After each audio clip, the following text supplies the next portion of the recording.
उसको देखिएगा। बैठक में कई मुद्दों को उठाया है शिक्षा नीति पर लेकर।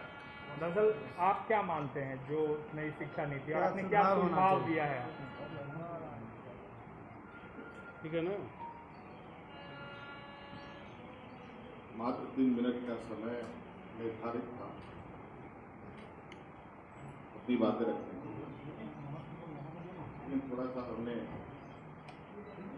समय अवधि थोड़ा लिया था और अपनी बातें रखी कि इसको हड़बड़ी में करना उचित नहीं होगा। और जो मसौदा तैयार हुआ है, जो दस्तावेज है, उस दस्तावेज में बहुत सारी चीज़ें जो नहीं दर्शाई गई हैं, उन सबको अंकित किया गया। और इस मसौदे में मुझे लगता है कि झारखंड, बंगाल, उड़ीसा, छत्तीसगढ़, मध्य प्रदेश जैसे भौगोलिक क्षेत्र वाले राज्यों के लिए दिक्कत होगी। और साथ में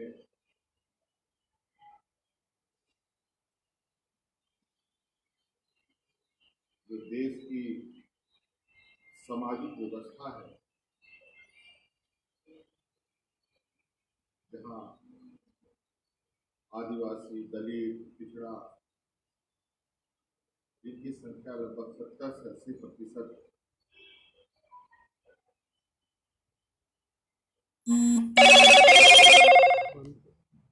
भी चिंतन करने की आवश्यकता। शिक्षा के क्षेत्र के विविधीकरण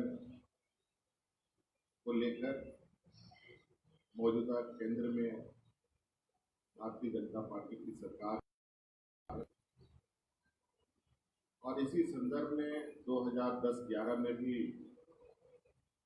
शिक्षा नीति के निजीकरण पर बात चर्चा हो रही थी। उस समय भी भारतीय जनता पार्टी ने पुरजोर विरोध भी किया था, ये भी हमने उनको अवगत कराया। हमारा भी उसमें विरोध था। ये विरोध राजनीतिक कारणों से ही नहीं होना चाहिए, बल्कि जन भावनाओं के अनुरूप होना चाहिए।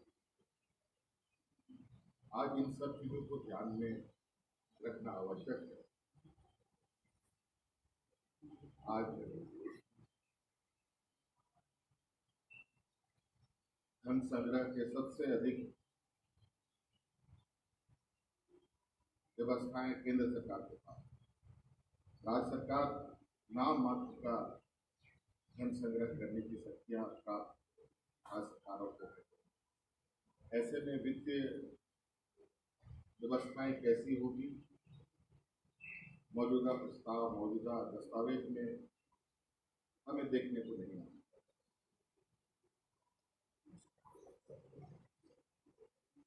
आज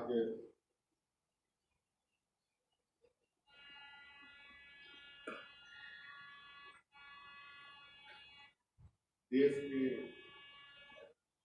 50% से अधिक बच्चे सरकारी स्कूलों में, कॉलेजों में पढ़ते हैं, और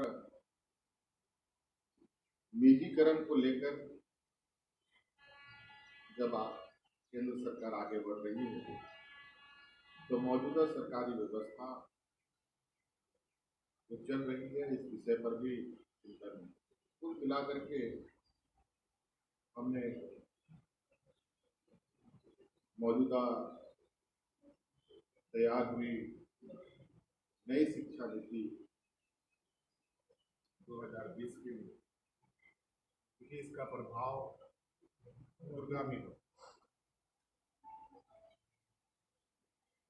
कुछ महत्वपूर्ण बिंदु अगर छूट जाए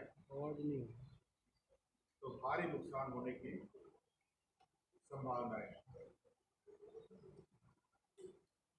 इस तरीके से सभी बातें हमने रख दी हैं और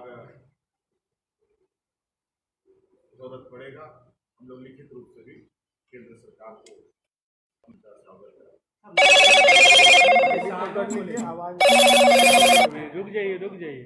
आपने किसानों को लेकर और दलितों को लेकर आपने बात कही, आपने ये कहा कि जो ट्राइबल स्टेट है वहाँ पे ये शिक्षा नीति जो है सही तरीके से धरातल पर नहीं उतरेगा। क्या आपने इसको लेकर सुझाव भी दिए कि इसमें ये बदलाव होने चाहिए? हमने बताया क्या इस पर, इस मसौदे में, इस दस्तावेज में झारखंड के सुदूर ग्रामीण क्षेत्र में कैसे निजीकरण के क्षेत्र में लोग आएंगे, सारंडा के जंगल में कौन यूनिवर्सिटी खोलेगा, बंगाल के जंगल महल में कौन खोलेगा, उड़ीसा के काले हंडी में कौन खोलेगा, बस्तर में कौन खोलेगा, दंतेवाड़ा में कौन खोलेगा। ये विशुद्ध रूप से उन्हीं जगहों पर लोग स्थापित होंगे जहां लोगों का घनत्व अधिक होगा, जनसंख्याएं अधिक होंगी, सुविधाएं होंगी। महानगरों में ये खुलेंगे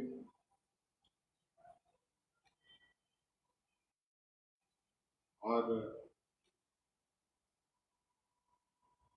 अनुसूचित जाति, जनजाति, पिछड़ों का जो आरक्षण है उस संदर्भ में भी इस ये में दस्तावेज में स्पष्ट नहीं है।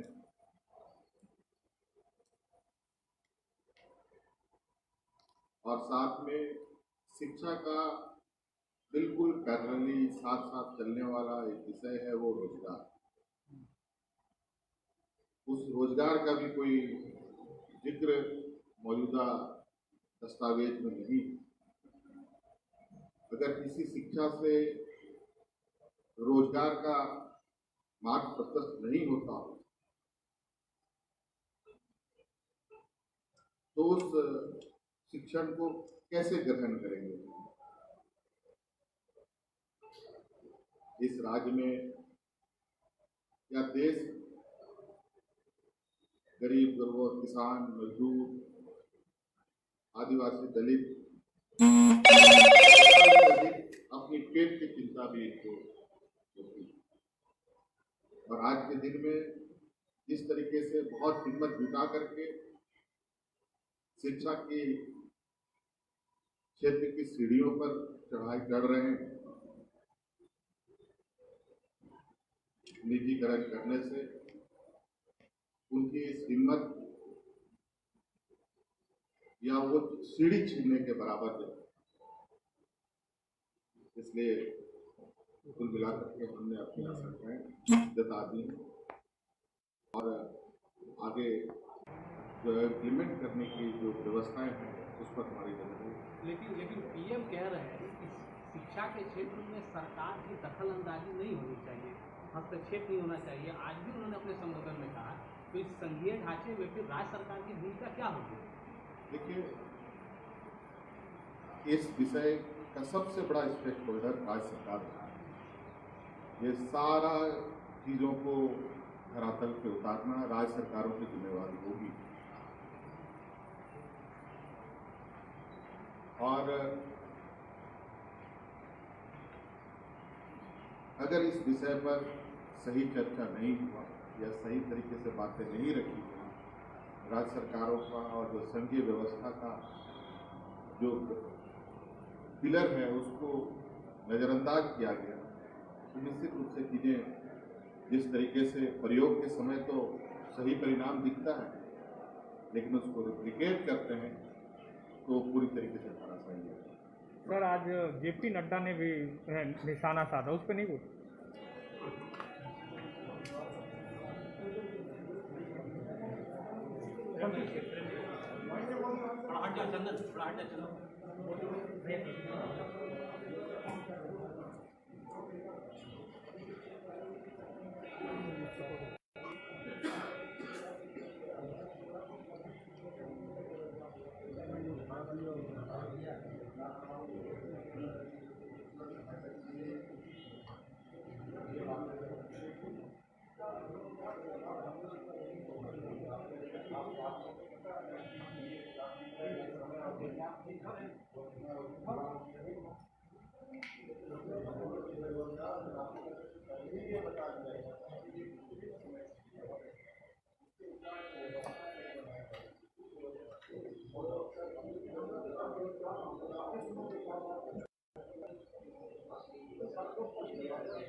ठीक है, नंबर उनका दे देगा।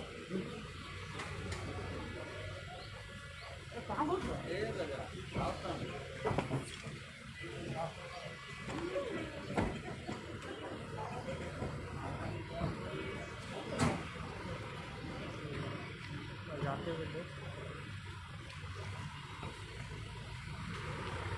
आगे पड़ रहा है यार।